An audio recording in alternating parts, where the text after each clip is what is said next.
You see less British acts on festivals now. If a British band wants to come on tour, it's a really long conversation, because if they're going to support you, obviously the business side is very tricky, and we really benefited from doing a lot of supports when we started in other countries, and that made us a global band. And then I want that for the new bands here, and I see even successful bands in the UK that don't have a following, and I think that's one of the reasons why it's not because their music isn't amazing, it's because they're just not getting the same opportunities. Right. So the preference goes to a band that's already based in Europe? I think so. I think there's a bit of a reaction internally as well. It's like, it's like rejection, I felt that like in Europe they're a bit like, you've rejected us, and we're like, we didn't reject you. No. But that has had a big knock-on effect. I mean, it's clear, it's very clear. Luke, you're going on tour? I am going on tour, October, November. And you're about to see a whole load of venues. Yes. What has changed about touring, do you reckon, in the last few years? Well, I mean, I guess, of course, the sort of grassroots of it have changed quite a bit. And I guess, we do we're going on this tour to promote our album, doing, these kind of record stores and things like that, which didn't used to happen. So that's kind of changed. I guess also the independence has slightly gone. There's like a lot of venues that are kind of part of bigger, groups. And I think, it has gotten harder to tour abroad as well. Like for us as a kind of more global act, it's like getting out to Europe and stuff like that. It's all changed quite a lot, and gotten more expensive and a little bit harder. And so, I guess I worry more about the people coming through now than when we started. But for us, it's like, we feel a lot of gratitude that we had those early start where we could really just get out and play, and it was quite a lot easier back then. Yeah, because you're a very established act, and I think that this has sort of been a conversation, that's been circulating now for a number of years, which is if you are younger and if you do come from a working class background, it's harder to get into music.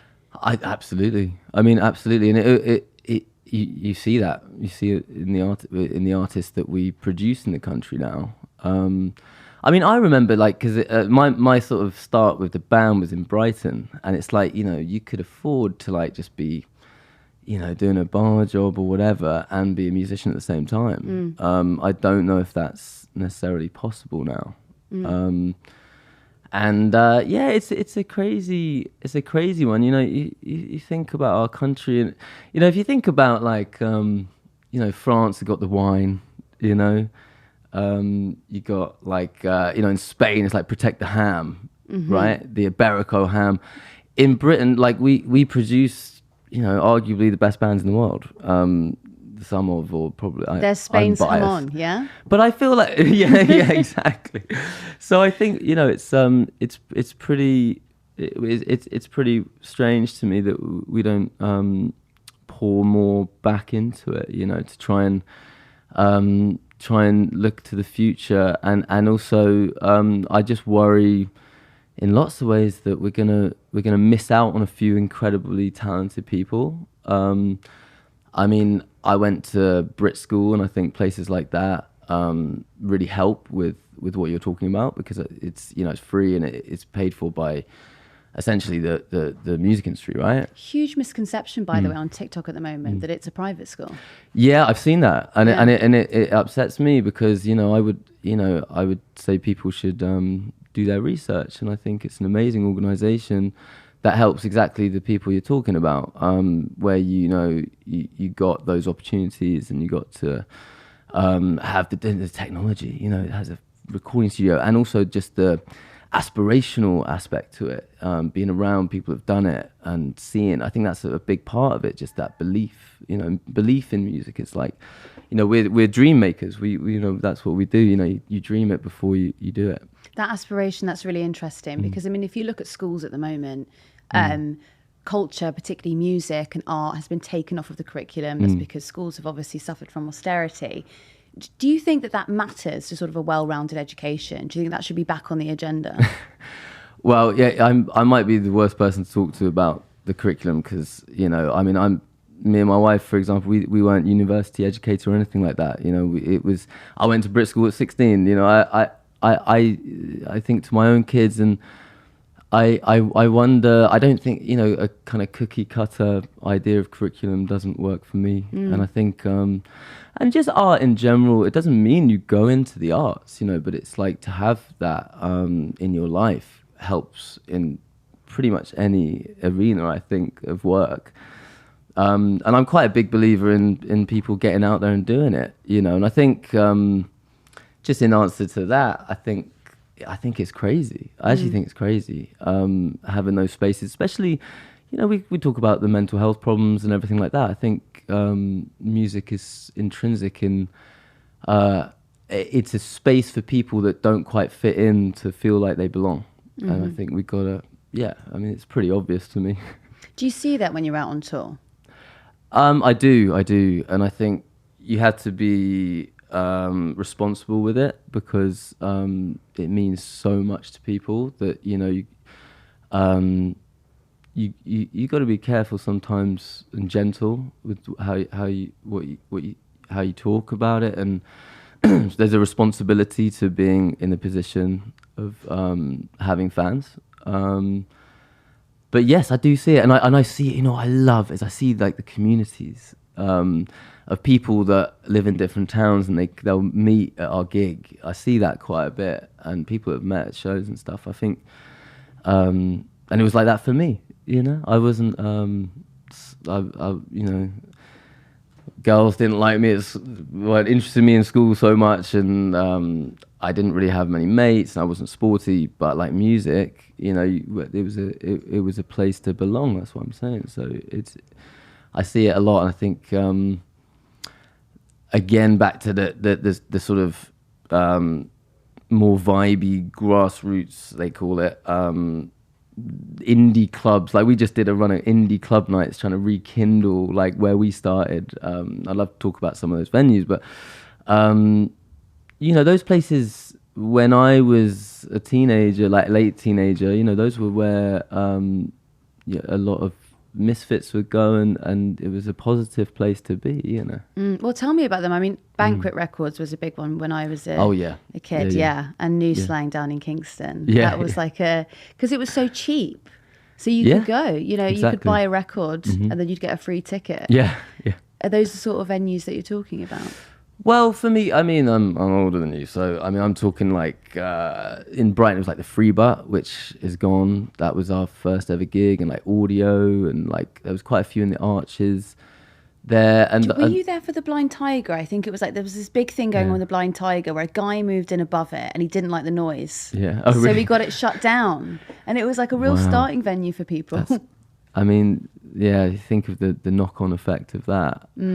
You hear about that kind of thing a lot, and you just think, well, you know, in a town, you got to accept there's art and culture and things going on, and you're welcome to move. But it's these places are pillars, really, you know, and that's what I'm saying. I mean, it was cheap, you know, like Free Butt, I think it's probably like £3 or £4 to get in, and you'd see like 3 bands, you know.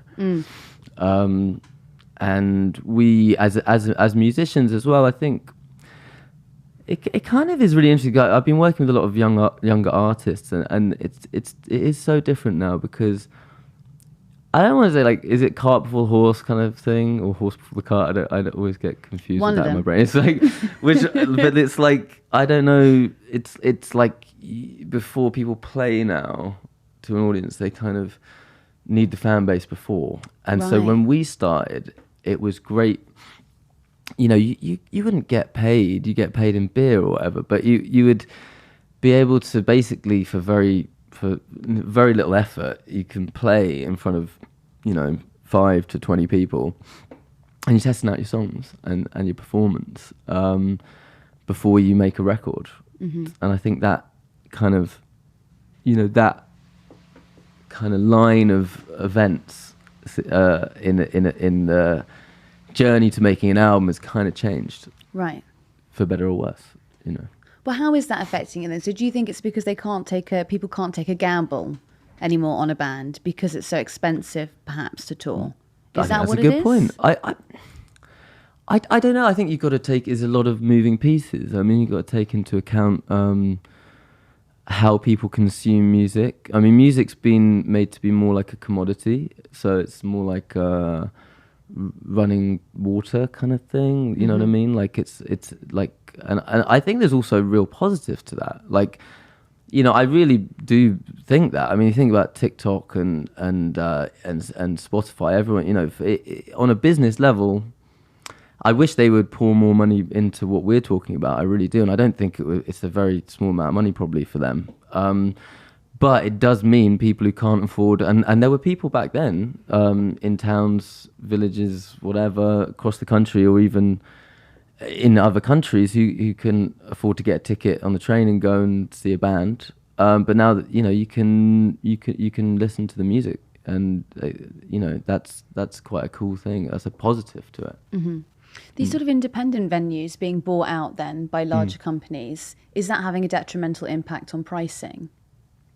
Like, what sort of thing are you talking about when you're worried about venues? What are you concerned about?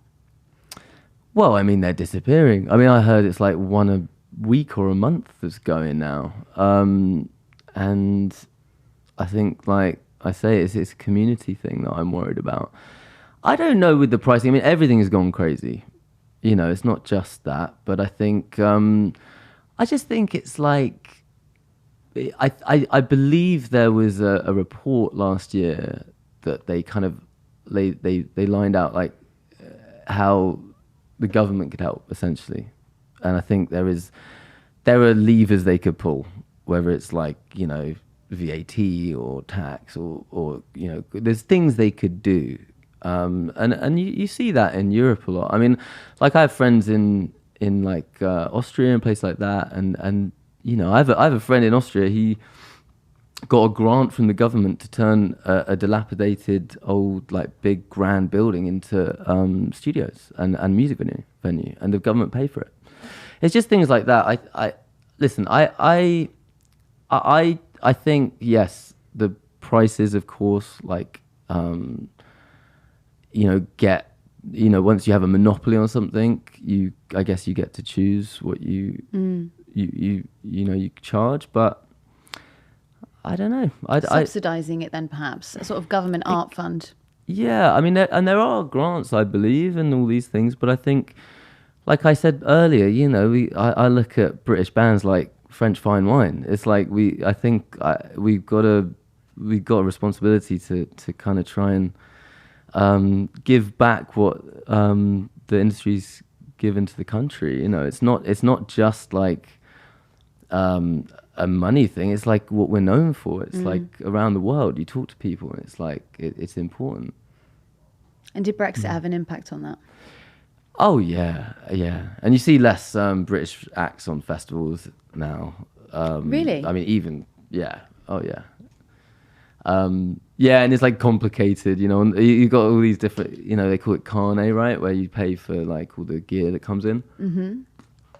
It's just like so much more complicated than it used to be.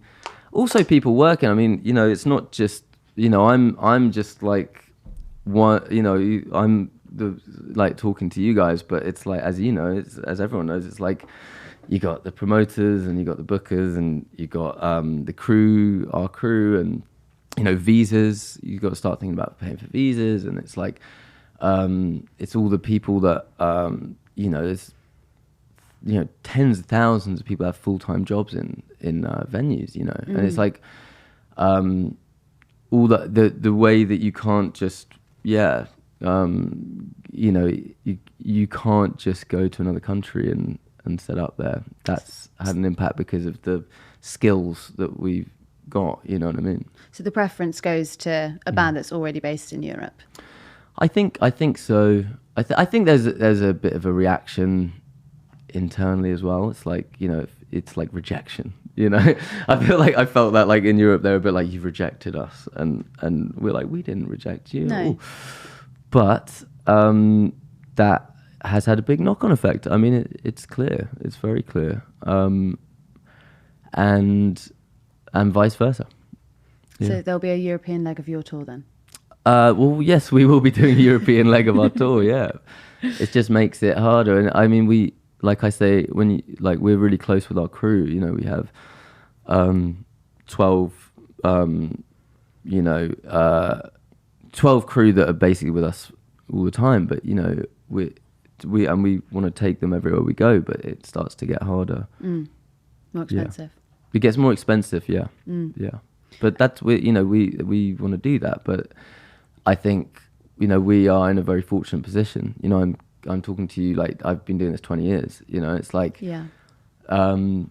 younger artists who are coming through and they don't have maybe a major record deal or they don't have the tour support, and especially like supports. You know, I see it when we take out bands to Europe or I mean, I know we're specifically talking about Europe, but America, anywhere, Australia. If a British band wants to come on tour, it's a really long conversation because you know, if they're going to support you, obviously the business side is very tricky, and we really benefited from doing a lot of supports when we started in other countries, and that made us a global band. And then I want that for the new bands here, and I see even successful bands in the UK that don't have a following, and I think that's one of the reasons why it's not because their music isn't amazing, it's because they're just not getting the same opportunities. Right.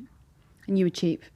And we were cheap. Yeah, so you were cheap when you were younger. Happy to do it for a few beers. Okay, so where can people go and see you? Just love playing music, you know. Yeah? Oh yeah, it's all about the music. Where can people see you later this year? Well, we're doing, I don't have them all off the top of my head, but we're doing like, I don't know, 20 outstores starting in a few days. So that's all across the country. And then we're going to the States. So if you want to fly to the States and see us, we're doing that. And then October, November, we'll be back in the UK, and we're doing like Brighton, London, sorry, and Birmingham, Cardiff. Yeah. An array. Yeah. With a new album? Brand new album, Never Know. It's out 9th of May. Yeah. Very excited about it.